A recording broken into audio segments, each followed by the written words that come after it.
जंगल में आया इंटरनेट। हरे भरे जंगल में चारों ओर एक ही चर्चा थी, जंगल में इंटरनेट आया है। सब इसी बारे में बात कर रहे थे। हालांकि आधे से ज्यादा जानवरों को ये पता नहीं था कि इंटरनेट कौन से नए जानवर का नाम है। फिर भी वे ये पता लगाने की कोशिश लगातार कर रहे थे कि यह नया जानवर खतरनाक तो नहीं है। अनेक सवाल थे उनके मन में। कैसा दिखता होगा यह इंटरनेट? उसकी पूंछ होगी या नहीं? अरे नहीं भाई, ये जानवर का नाम नहीं है। तो फिर क्या है? यह एक चिड़िया का नाम है। ओह अच्छा, चिड़िया होती है ये। इस तरह की बातें पूरे जंगल में हो रही थी। शाम को राजा शेर ने सभी जानवरों को अपनी गुफा के सामने बुलाया है। तब वे हमको इस इंटरनेट से मिलवाएंगे, वे एक दूसरे को बता रहे थे। शाम को ठीक 6 बजे सभी जानवर, पक्षी और जंगल के बाकी सब प्राणी शेर की गुफा के सामने इकट्ठे हुए। राजा शेर की गुफा के सामने इकट्ठे हुए। राजा शेर एक अजीब सी चीज के साथ बाहर निकले। ये क्या है? फिर फुसफुसाहट होने लगी। तब शेर ने कहा, दोस्तों ये है कंप्यूटर। कंप्यूटर और एक जानवर। सबने सोचा यह एक मशीन है और इंटरनेट का प्रयोग करने के लिए हमारे पास कंप्यूटर होना बहुत जरूरी है। शेर ने कहा। सभी ध्यान से उसकी बात सुन रहे थे। इंटरनेट के माध्यम से हम दूर दूर रहने वाले अपने दोस्तों और संबंधियों से घर बैठे बात कर सकते हैं। उन्हें हम पत्र भी भेज सकते हैं। पत्र भेजने के इस तरीका को ईमेल कहते हैं। यदि हम पत्र डाक विभाग के माध्यम से भेजते हैं तो उसे पहुंचने में 2-3 दिन लगते हैं, लेकिन ईमेल भेजने में बस कुछ सेकंड ही लगते हैं और सबसे बढ़िया बात है कि इसमें खर्चा न के बराबर आता है। शेर समझा रहा था। और क्या फायदे हैं इंटरनेट के?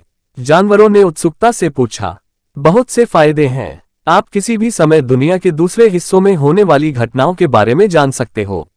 हर तरह की जानकारी इसमें है, शेर ने बताया। वाह, ये तो कमाल की वस्तु है, सबने कहा। लेकिन कोई था जो इस सब से खुश नहीं था और वह था कबूतर खबरी। इतने वर्षों से भी था जो सारे समाचार और पत्र दूर दूर के जंगलों तक पहुंचता था, पर उसे लग रहा था कि अब उसकी कोई जरूरत नहीं थी। वह बहुत उदास था। उसने शेर से इस बारे में बात की।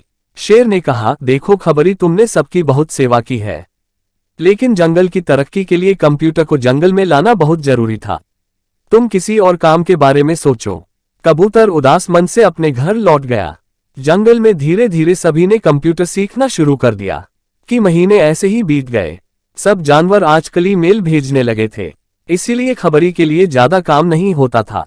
बच्चे किताबों से ज्यादा इंटरनेट पर पढ़ाई करना चाहते थे। पूरा जंगल जैसे कंप्यूटर पर निर्भर हो गया था। एक दिन बहुत तेज बारिश हुई, तेज हवा चली और बहुत सारे पेड़ टूट गए। उस गड़बड़ में जंगल के कंप्यूटरों का इंटरनेट से संबंध टूट गया।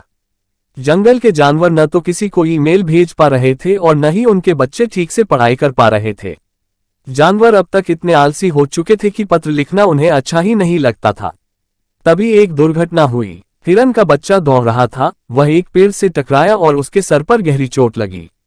जंगल के डॉक्टर साहब उल्लू जी किसी का इलाज करने दूसरे जंगल में गए हुए थे। समस्या थी कि उन्हें कैसे बुलाया जाए। इससे पहले तो उन्हें ईमेल भेजकर संदेश दे दिया जाता था, लेकिन अभी तो सारी व्यवस्था टूटी हुई थी। हिरन के माता पिता रोते हुए राजा शेर के पास पहुंचे। राजा भी असहाय था, करे तो क्या करे। तब खबरी ने कहा, मैं बुलाकर लाऊंगा डॉक्टर को। आखिर पहले भी तो मैं ही यह सब काम करता था। सबको बहुत तसल्ली हुई कि खबरी आज भी उनकी मदद करने को तैयार था। तो खबरी उड़ा और कुछ ही देर बाद डॉक्टर उल्लू जी वहां पहुंच गए। खबरी के कारण ही हिरन के बच्चे की जान बच पाए। अब खबरी की बारी थी सबको समझाने की। वह बोला, मैं मानता हूं कि जंगल का विकास जरूरी है, लेकिन हमें अपने पुराने तरीकों को भूलना नहीं चाहिए।